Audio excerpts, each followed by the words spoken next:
What is good, everybody? Cross Chop episode 5. We got Cinco down, John. Cinco de Mayo, Cinco de Episodo. Is that how you say it? Yes. I feel like you're from California. You would know better. Yeah, close enough. My wife is the one that speaks really good Spanish. I know Cinco de Agosto. I know we're in August, so There we go. That's all I got. Man, we got some good stuff to talk about. Final 2 practices of training camp were this week.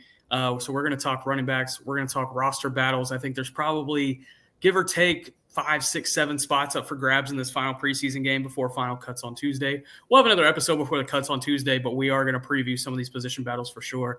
But John, it would not be a Dallas Cowboys originated episode without a Micah Parsons update. And here we are once again. Right before we went on, Jerry Jones went on a podcast with Michael Irvin and kind of let the ball loose on some things and really kind of, let some quotes out there that are very interesting. I think a few of them that really jumped out to me were, one, he confirmed a Fort Worth Star-Telegram report from earlier in August that he was planning on making him the highest paid defensive player of all time. Not only that, but would have given him the most guaranteed money of any player other than one in NFL history. And that one would have been Deshaun Watson. He got a fully guaranteed, I believe it was $220 million, which we know how that's going. Otherwise, he implied that he is more than happy to put a tag on Micah Parsons in 26 and 27. He said he's going to be here 3 years, and eventually it's going to take one of us realizing who the higher man up is. It felt like that was a little bit of a shot over at Micah Parsons. A little bit. Just a little bit. And then lastly, really kind of threw the agent under the bus once again, David Mulugeta, in the situation, kind of let some words loose on that topic and said, when we agreed on this situation back in March, that we took the details to the agent, and the agent told me to go stick it up our ass. And so that one is probably the quote that's getting the most traction as of right now from that Michael Irvin, Jerry Jones podcast. Highly recommend going and spending some time listening to that, because I think since it's Michael Irvin, Jerry felt a little bit more comfortable to say some shit, and It happened. It happened, John. Yeah, props to Michael Irvin. Didn't even know he had a podcast, and now he probably has one of the biggest sports podcasts of the day. He probably didn't. Well, he made a podcast just for this. Props to him for that. The constant shit slinging back and forth is really getting tiresome at this point. I'm to quote Marshawn Lynch, I'm about that action boss. So I'm getting to that point where I'm going to be like, just wake me up when either side actually does something, whether that's Micah missing games or basically just sitting out missing games, or Jerry decides to pay him, decides to trade him, and I can yell at him for an hour, whatever it's going to be. I'm just kind of waiting for when we going to get that action. I just want some action, someone do something on both sides, because this constant middling that we're in, this gray area, is so frustrating and tiresome, honestly. Tiresome is the exact word. And even when producer Caden was throwing out putting a Micah Parsons update in this podcast, my first thought was eye roll, Jesus. Yeah. But you have to. I mean, that is where we are at. And the question now is if Micah Parsons is going to play in week 1. We were able to ask Brian Schottenheimer that yesterday in the press conference. He's confident, quote, confident that he will play in week 1. I am also confident because I don't think he's going to give up a game check for this situation. His game checks this year are 5 times what his game checks were years 1 through 4. So it's going to be a significant. And he hasn't gotten the big money contract yet. Exactly. So he doesn't really have the sustained funds to really be able to take this kind of hit where you're missing those game checks and getting fined those game checks, for however long you're sitting out. So, and I think the NFL made a rule now that the teams can't take back the fines like they used to be able to. The player has to pay them no matter what. The team's hands are tied now. With rookie deals that are going into the 5th-year contract or 5th-year option, they can waive those fines because they were able to do it with CeeDee Lamb last year. That's the one little get around where it makes it weird and completely useless. This is why you're here. This is why you're here. See, Trey Hendrickson, he didn't get those fines waived because I guess he's in his 2nd deal or whatever. King Chase here, I'm having a feeling that maybe it gets done this weekend. I am not. I think we might be in this for the long haul, fellas. That is the vibe I am starting to get with this situation. There's kind of a Twitter rhetoric that, since Jerry has been super loud over the course of the last few days, and that Brian Schottenheimer feels confident that he's going to play on Sunday, that a deal is around the corner. That's not the case here, guys. That is not the case here. And so it's fascinating, man. It's super fascinating. And I think appropriate context for everybody is really important with this situation, because context and accurate context is really hard to come by in this situation too. The accurate context that I can provide that is the core issue of this deal is Micah and Jerry had a great relationship up until early April. Phenomenal relationship even. And you could put it up there with some of the best relationships that Jerry Jones has had with players. He was putting it up in those same exact kind of stratospheres. He was comparing him to Michael Irvin. He was comparing him to Ezekiel Elliott as far as the relationship that he had with Micah Parsons. Micah was doing the same thing. I caught Micah at a charity event in this would have been early February, and he had similar things to say about Jerry. They meet on March 18th at the Star in Frisco. Jerry Jones talks to him about leadership. That's what the conversation began with. And then it devolved into contract talk. And they agreed on parameters of a deal. And this, again, has been corroborated by both sides of the situation. And when they walked away that day, Mike was like, we just need to loop the agent in. And Jerry doesn't want to do that because Jerry feels he's negotiated with David Mulligetta before. Jerry feels that Mulligetta is going to try to kind of, in lack of a better way of saying it, hoe him around. And it makes sense. Mulligetta is one of the better agents in all of football for a reason. That horrible contract for the Cleveland Browns that we were talking about just a couple of minutes ago about Deshaun Watson getting all that guaranteed money, negotiated by David Mulligetta. So you understand it a little bit, but also the fact that they never reached out to each other, that's crazy to me. That one is what's, I think really caused the rift, because Micah requested something and that something did not happen. And then I think Jerry has a view of the situation that happened back in March of, hey, we agreed on something and now you're trying to go back on it. And it has really created a rift. And I thought Bobby Belt on The Fan this morning brought up a really good point, kind of comparing it to, if y'all have seen the Jerry doc, have you seen the Jerry doc? Have you gotten into it? I'm 2 episodes in. We might talk about that a little bit. I want to get your thoughts. When they were going over the Jimmy Johnson, Jerry Jones divorce, Jerry mentioned in his 40 hours of interviews that he didn't feel like Jimmy Johnson was loyal to Jerry. He felt like him flirting with the Jacksonville Jaguars was proving his disloyalty, and that he couldn't get past that. And you wonder if this is a situation where Jerry feels that Micah Parsons is being disloyal to him, and he eventually lets this situation devolve into something even worse. But it's going to be weird. It's going to be very weird. Yeah, it's just egos in this situation seem to be getting in the way of any actual progress, which is very frustrating from an outside perspective, and not being, in those, because we all have egos, and we all probably have been in situations where we dug our nails into the ground or hands into the ground more than we should have because of the situation and egos involved. But I mean, at this point, with just so much outside chatter and everything going on, you would think that they would be able to set their egos aside and come to a deal, but that just hasn't come to fruition yet. And the way Jerry's talking, I'm not even sure that's going to happen until next offseason. We might go a full season of this, which would be miserable, but but yeah. So I'm not optimistic that this is going to get done soon. I'm just kind of digging my heels and getting ready for it to be at this same spot. When we're on Cross Chop episode 66. Yeah, talking about Micah Parsons' contract for the 17th time. Will he play in the 2026 opener? Yeah, that's where I feel like we are devolving into. And this is also a fascinating point by Ty Church for sure. George Pickens has the same agent, and George Pickens is in a contract year.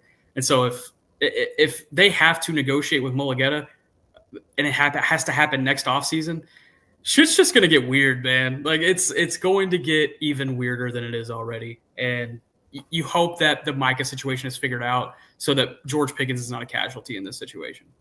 Yeah, but this is becoming a more and more perilous situation. Every day goes by, and every day it goes by, it's going to be even harder. They keep talking about the pie, and how you have to have this amount of pie for whatever. The longer they wait, the less pie there's going to be for guys like George Pickens and whoever else may be. So every day longer it takes Micah Parsons to get paid is a little bit less that I think that the Cowboys have to pay someone like George Pickens, who, early returns are the this is going to be quite a potent duo with CeeDee Lamb. Our obligatory Micah Parsons talk is done. Let's move on to football, John. We got a running back battle shaping up for this final preseason game that I think is really intriguing. Easily the most anticipated position battle, I think, left on the team right now. You can make an argument for slot corner, but I think there's some different variables involved there. Javonte Williams, I think you can pretty much pencil him in as your starter. He hasn't played in these preseason games. He's been getting the majority of reps with ones. I haven't even seen him take reps with twos in about 2.5 weeks. He's your starter for all intents and purposes. That second role, which is going to be a very valuable role in this Brian Schottenheimer offense, is up for grabs, though. You have Jaden Blue, who has not played in these first 2 preseason games. He'll get his opportunity on Friday against the Falcons. He is healed up from his heel/ankle issue. You have Miles Sanders, who didn't look great in either of the 2 preseason games, or excuse me, the second preseason game. And he's offered some optimism in practice this week. I will say that he's had a couple of big runs in these night practices. But I think you can get fresher legs out of Jaden Blue. That's just me talking personally. And then there's going to be a roster spot open for the third guy, whoever that is. That could be Miles Sanders, Jaden Blue, or Phil Maffa, the rookie out of Clemson. John, my question, if you had to do it today, who would you do? And do you feel like that will hold up on Tuesday? Who would I do in the sense of who would make the roster? Correct.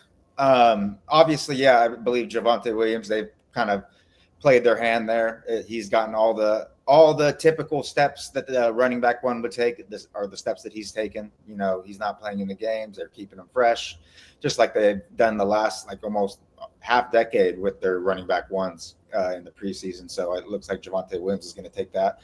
And then I think Jaden Blue is going to be the perfect number 2, not only because he gives him a different facet with that speed and being able to combine that with Javonte Williams. I think that they complement each other better than any other 2 running back combinations on the roster do. So, and I have really high hopes for Jaden Blue. I just think he's someone who can bring a different aspect to the offense that can be quite potent, and he can become, the starting running back 1 in future years. I think he has that kind of talent. And I think that running back 3 spot is going to be the spot where there's the biggest competition between Miles Sanders and Phil Maffa. And I think the thing that honestly gives Maffa the best chance is not what he does on the field. It's the fact that he's working hard to play special teams and to be a special teams contributor. He's taking those steps, and that's very valuable for a running back 3, especially a young running back 3 on an undrafted free agent, on a 7th round pick contract in comparison with a guy who's a veteran on a veteran minimum deal. I think Miles Sanders is. Yeah.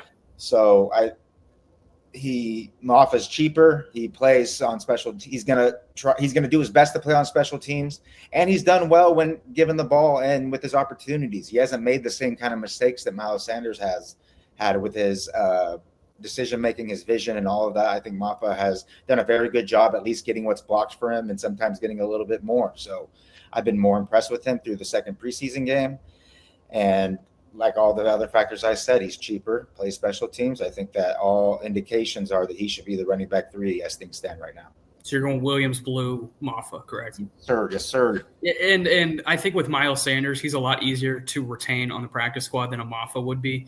If you try to put Maffa on the practice squad, I'm afraid he's not making it there. I think he gets scooped up by another team. Whereas Miles Sanders, that's no different than having Dalvin Cook on your practice squad last year, probably. And, Trevor D makes a great point here. It's like Sanders feels like the perfect veteran practice squad call up for the first month. If somebody gets hurt, that's the perfect guy to kind of throw up in there.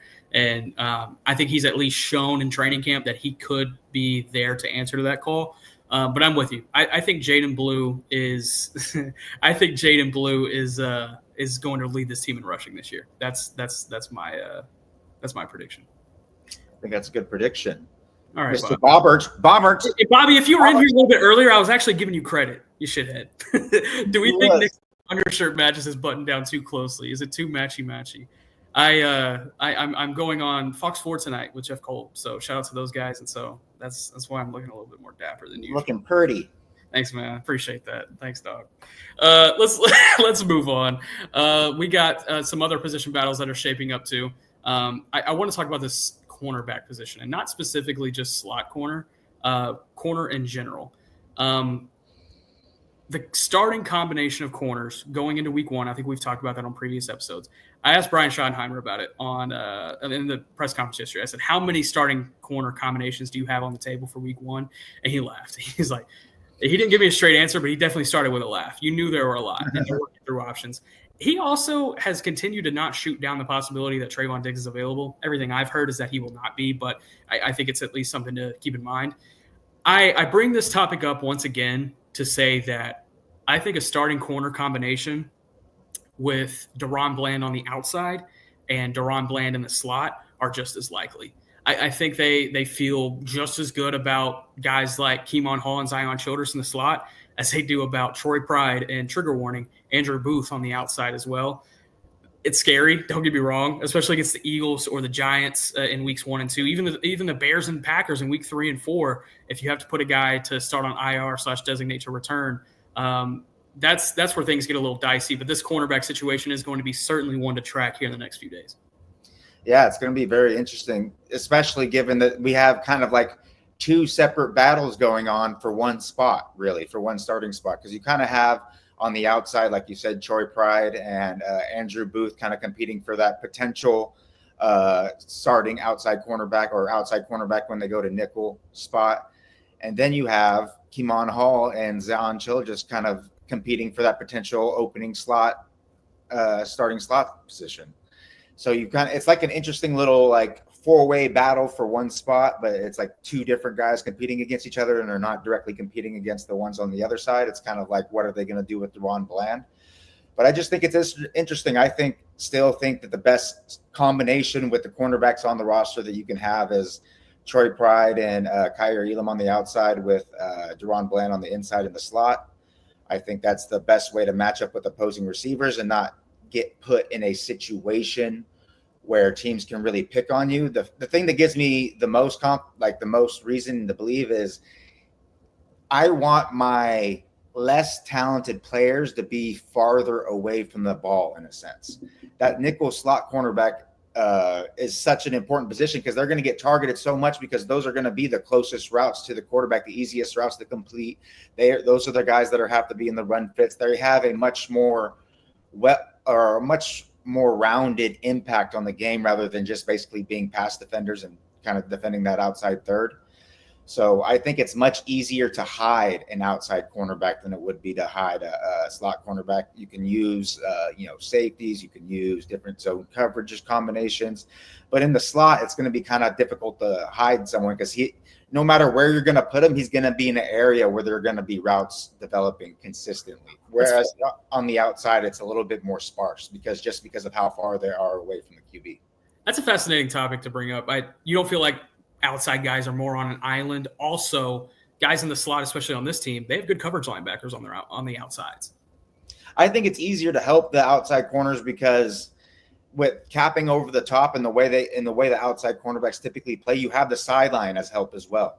So they can only go so far one way. So you can kind of play your different leverages depending on where the receiver aligns, and you can use a lot of safety help that can take away a lot of the biggest issues that outside cornerbacks get. Whereas in the slot, it's kind of like a Rolodex that they can really throw anything at you. And the fact that you have to also be in the fit against the run is also a big duality. So, when they're calling play action passes, a lot of the times they're exploiting the slot cornerback because he has dual run responsibilities. He has to cover that slot corner and he has to be in the run fit if they hand it off. So those kind of dualities, I think, make life more difficult for definitely a slot cornerback.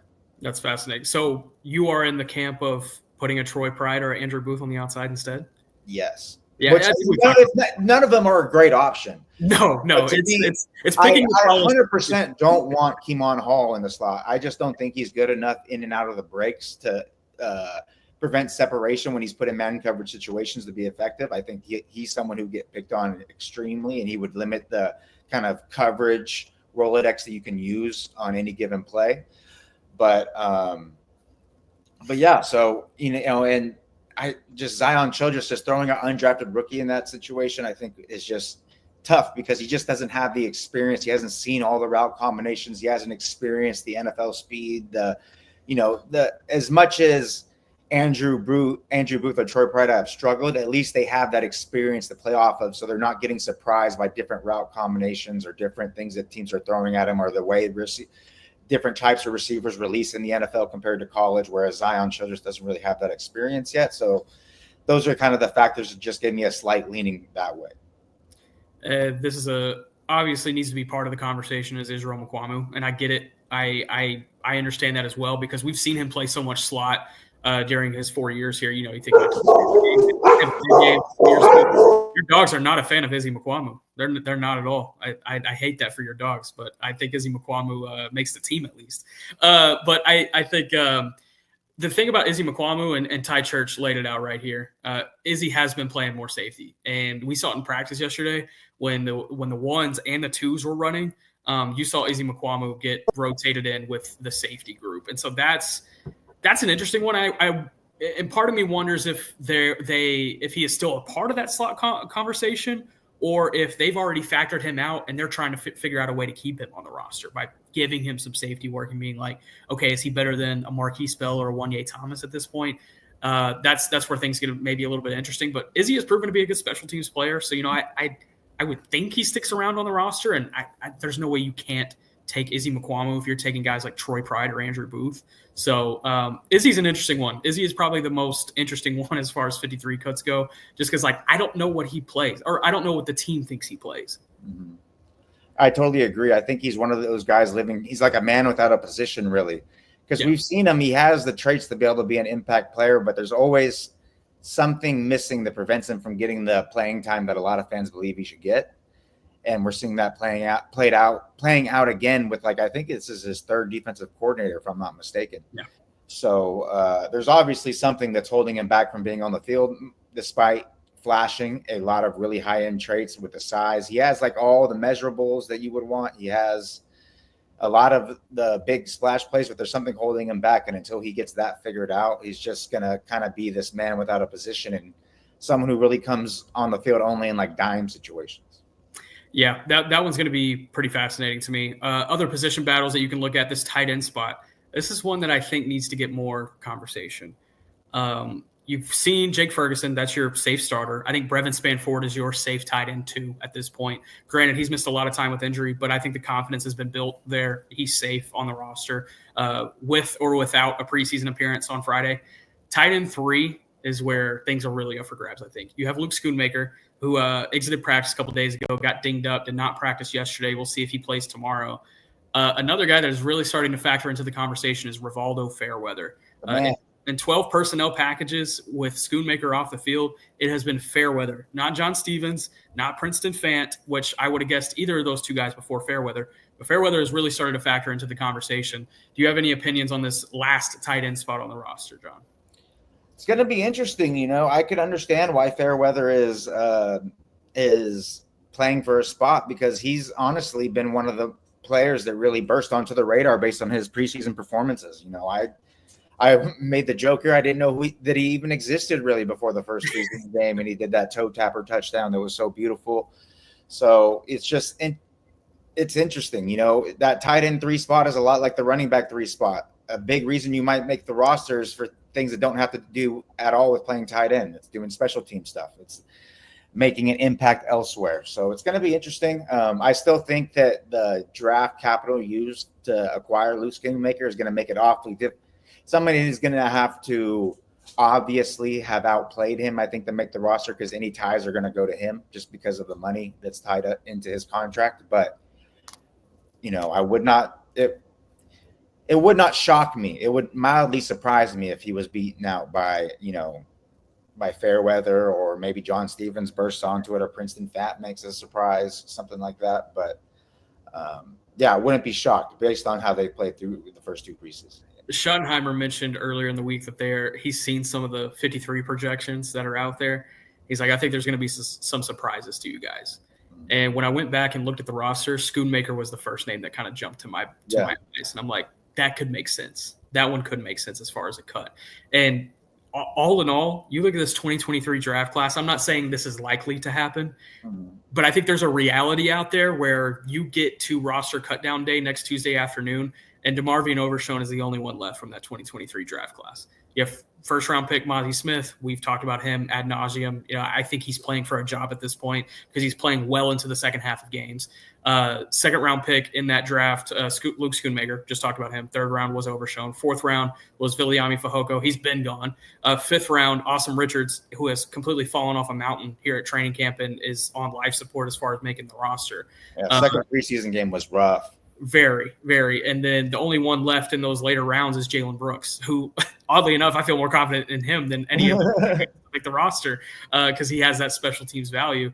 But it's really wild that's where we're at. TJ Bass was an undrafted free agent, so was Hunter Lipke in that class. Those guys don't count, in my opinion, as far as being part of the draft class. But the draft picks themselves, it's crazy that you could have a reality where you have more undrafted guys from that class still around than drafted guys going into year 3, which is that's bonkers to think about. And for a team that relies so much on the draft to acquire talent, you just can't have years like that where the entire class outside of one or two guys is gone within two years. That's just things that cannot happen when you're rely so heavily on one aspect of the player acquisition process. Yeah. And a question here from Trevor D is BSF Brevin Spann-Ford going to be healthy, or could he be a short-term IR and they sign a veteran? I think he's going to be healthy and ready to go. He's looked pretty good as far as being on the cords and getting some work with the rehab team over these last couple of days. It wouldn't surprise me if he plays on Friday or is at least healthy enough to play on Friday. But if not, he's going to be ready for week 1. I don't think he's a short-term IR, which that's kind of part of the roster gymnastics that we are going to have to play when we do our 53-man projection on Monday, John, there's more than 2 guys that you're going to have to put on IR to start the season, but you only get 2 spots where you can just throw a guy on IR without having to keep him on the 53 for a day. So basically what it is, let's say Trayvon Diggs is not ready, Jonathan Mingo are not ready, and they're going to start on IR. You can go ahead and put them on IR on Tuesday afternoon, and they're out 4 games. But any other guys that you want to put on top of that, so like a Kalen Carson or let's just say for this instance, Brevin Spann-Ford, they would have to go on the 53 for a day before you could put them on the IR for 4 weeks. So that's where the roster gymnastics are going to get a little bit interesting with guys like that. And so I think with a Brevin Spann-Ford, even if he were to miss a couple of games, I don't think they short-term IR him for that exact reason, because they have so many candidates that they are going to have to short-term IR. Mm-hmm. But let's see. Moving on to the final preseason game. We've talked about it a little bit, but we're finally here. One more. Just one more, John, and then we're done. And we're done with this shit, man. We got the Joe Milton experience on display tomorrow. Easton Stick will start for Atlanta, but we are expected to see some Ben DiNucci. Coming back to AT&T Stadium for the first time since 2020. It's actually going to be his first time at AT&T Stadium since he started in that Eagles game back in 2020. Wow. Feels like a fever dream, a very bad fever dream looking back on it. But anything specific that you're looking forward to in this game that, we didn't get to see in the first couple of games? I have a couple of things, but I feel like you have the same ones. Yeah, I'm excited. One thing I'm excited to see is the young Atlanta edges versus the Cowboys tackles. And, against I think Nathan Thomas is still going to play against him. If not, against Asim Richards, Hakeem Adeniji, Gerard Christian, all those guys. I think that those are going to be interesting matchups and really give us a helpful indication of where they are, what level of pass rusher they can handle at this point. I'm really interested to see Hakeem Adeniji, especially focus on him if he gets any time against, the James Pierce Jr. Yeah. Yep. James Pierce from Tennessee. And who was the other one that they drafted? Dallas Turner. Yeah. Dallas Turner. No. I'm sorry. Not Dallas. Oh my God. Jalen Walker. I love them both together because they're so similar to me that I call them each other's names. Yeah. I'm interested to see those guys because those guys are 2 really talented pass rushers that both have different, and they do it in different ways. James Pierce is kind of a silky smooth, kind of a Randy Gregory-esque pass rusher, whereas Jalen Walker has a fantastic long arm series that he uses to defeat offensive tackles. So they kind of give both different looks. So I'm really interested to see how the young tackles look against those guys. That Atlanta game last year was by far, or that Atlanta team last year was by far the worst in the NFL when it came to rushing the passer. Oh, they're awful. It was so exhausting watching them leading up to that Falcons game, like trying to see them rush the passer. It was so bad. And so they go out in the first round and get 2 of them, and I don't blame them one bit. And these guys have looked pretty good in the preseason so far. James Pierce has looked pretty good. It seems that he's had his head on straight early on, which has been good. Question here from we'll start with Ty Church. So where is Hunter playing? I assume you mean Hunter Lipke. Everything, man. He might even throw a pass here and there. Running back, fullback, tight end. That's where he's been lined up for the majority of his snaps. We've even seen him line up in the slot a little bit, which has been fascinating. But they see him as this Swiss Army knife. I can tell you, Brian Schottenheimer loves Hunter Lipke just as much as Mike McCarthy did. So that he's going to be on the roster. Trevor says that Walker and Pierce are both out. So then take back what I said. Take back what I said. I'm not looking forward to them then. Yeah, screw all that. You know? screw their young pass rushers. Yeah. How about that? Falcons. Jaden Blue. I'm looking forward to Jaden Blue. I am very much looking forward to seeing what he can bring to the table on Friday night. Even if it's just 5-6 carries, just see what kind of juice he has. And so I think that's going to be a fascinating aspect, because if he goes out, let's say he only goes like 6 carries for like 15 yards. Is Miles Sanders maybe cracking this roster instead? Is Phil Maffa maybe cracking this roster instead? That's where things get a little interesting. I think Jaden Blue is a lock to make the roster because you can't retain him on the practice squad, but I think his role is very much up for grabs as far as like RB2 or RB3. Yeah, I'm interested to see, always interested to see our guy Donovan Ezaraku, and I think this will be his last warm up before the season, before we get to see him have a very successful rookie season. So I'm excited to see him continue to build there. And another guy who I'm going to be really focusing on, just because I think he honestly might be your starting one tech, is Perion Winfrey. He's put together 2, good performances in the first 2 preseason games. Not perfect. He's had his bad reps, but he's definitely done more positive things than any of the other defensive tackles that have been able to play in the preseason have done. So I'm very interested to see if he could build up off that performance and kind of solidify not only his roster spot, but also vie for potentially a starting gig. And I know you can agree with that. Yes. Another week of James Houston. Me as well. Don't cut my mind. Don't cut my guy.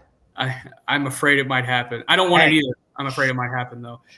Marvin Jones, good question here. Would Flanoy make the 53 if Mingo was healthy? Don't think so. Do not think so. I think Jalen Brooks is probably ahead of Flanoy because of his special teams value. Flanoy is certainly improved in that category, but like they have Jalen Brooks and CJ Goodwin as their starting gunners, and that's a super valuable role on special teams. And I think Brooks is going to have the edge as far as making the roster because of that exact reason. But yeah, if Mingo were healthy, I don't think Flanoy makes 53. But since he most likely will start the season on short-term IR, I think Flanoy at least sticks around for that, which is going to be a fascinating aspect of it too. Wide receiver opportunity. Who are you taking if you have 6 receivers? So obviously CeeDee Lamb, George Pickens. You sure? No, not terribly sure, but I'm gonna stick my nose out for that. Jalen Tolbert, obviously, Kevontae Turpin, who might be the wide receiver 3, and then I think Jalen Brooks for the 5th spot is pretty solidified. And yeah, honestly, I know everybody loves Trayshawn Holden, but I really think he's a year away from being able to be a meaningful contributor to the team. So that would give me Flanoy, honestly, would be the wide receiver 6 as we stand today, with Mingo being out the first month. Yeah, and while I address that, rapid fire some questions here in the chat, guys, so we can get to him in the mailbag. With Trayshawn Holden, man, he had a fantastic week of practice, and it's really good to see, man. And like I mentioned on the last show, if it were up to pure receiving ability, he would make this roster. I am 100% in agreement with the fans that believe that. But the special teams value is where it's going to come into play. And he has not brought that necessarily. And he's still learning. I mean, I talked to him yesterday after practice. I said, how you feeling about special teams? He's like, I'm getting there. I don't feel like you make the roster by just getting there. But practice squad, I think, is a very valuable role for him. He could be the guy that steps up if an injury happens, for sure. But I'm not 100% sure that he makes the roster as without the special teams value. Trevor D here, in your opinion, what position does a waiver claim happen at? This one I think has some candidates. I'll let you start, John. I think nose tackle is the number one blinking light. I think that would be the spot to look to claim a veteran coming off waivers, because first of all, that's a position where there is typically some talent cut every year.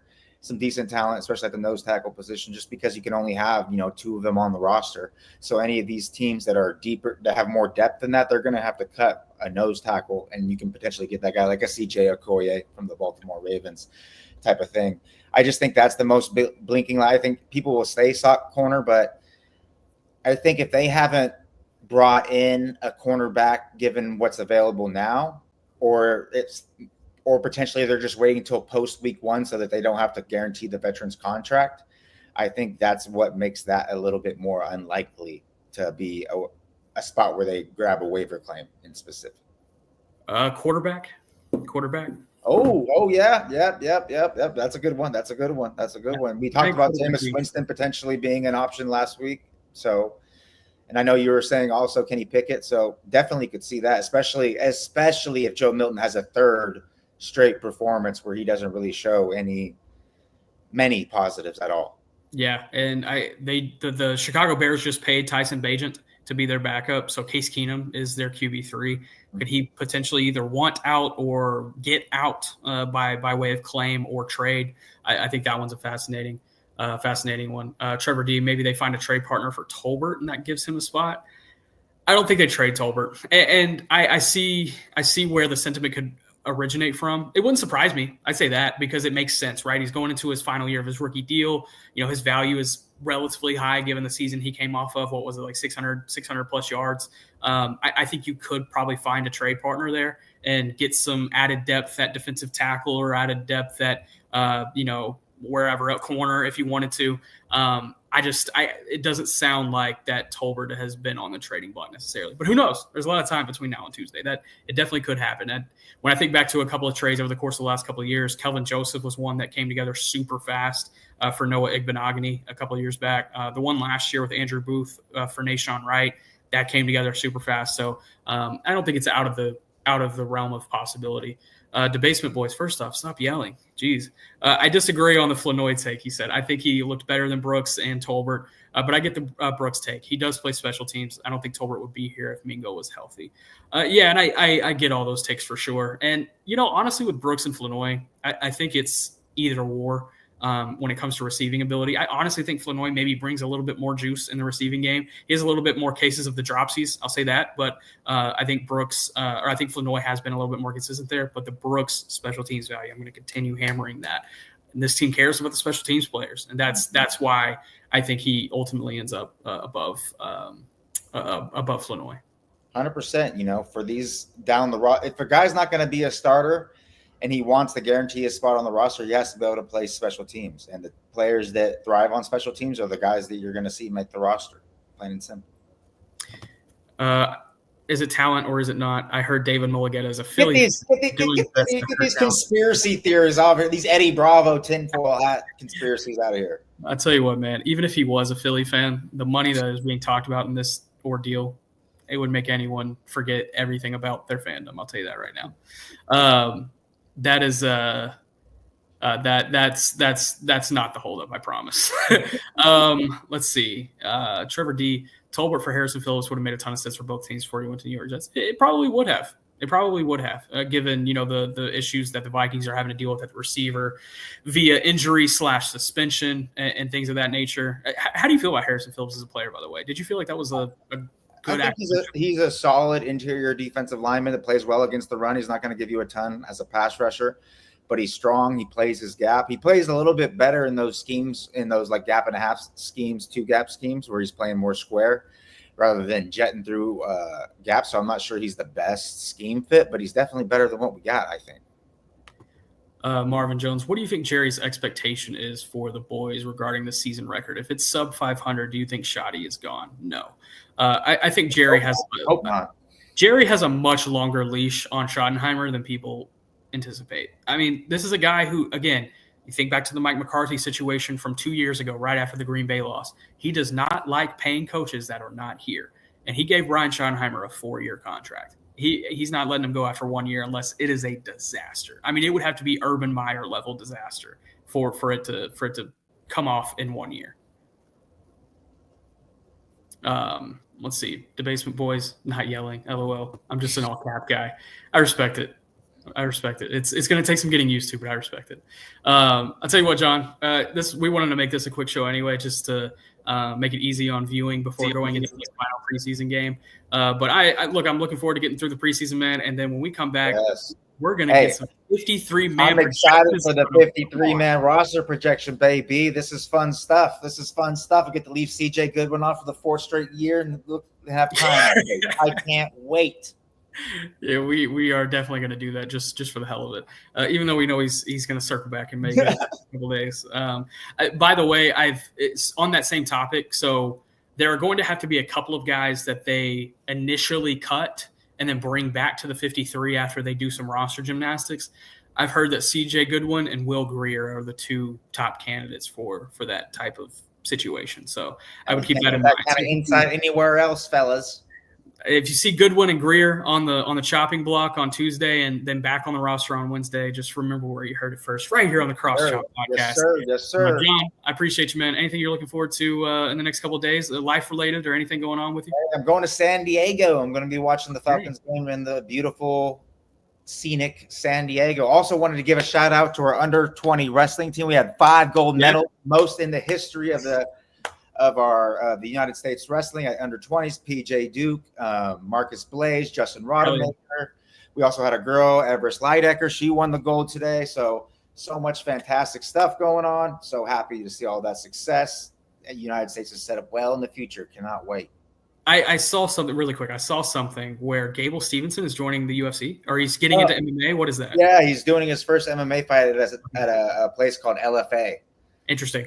Okay. Yeah, so it's going to be his first fight. He's actually got a pretty decent guy for his pro debut, so he's going to get tested, but he's such an elite athlete, so good at wrestling. Just with that skill alone, I expect him to mollywop on this dude. Man, that's going to be fun.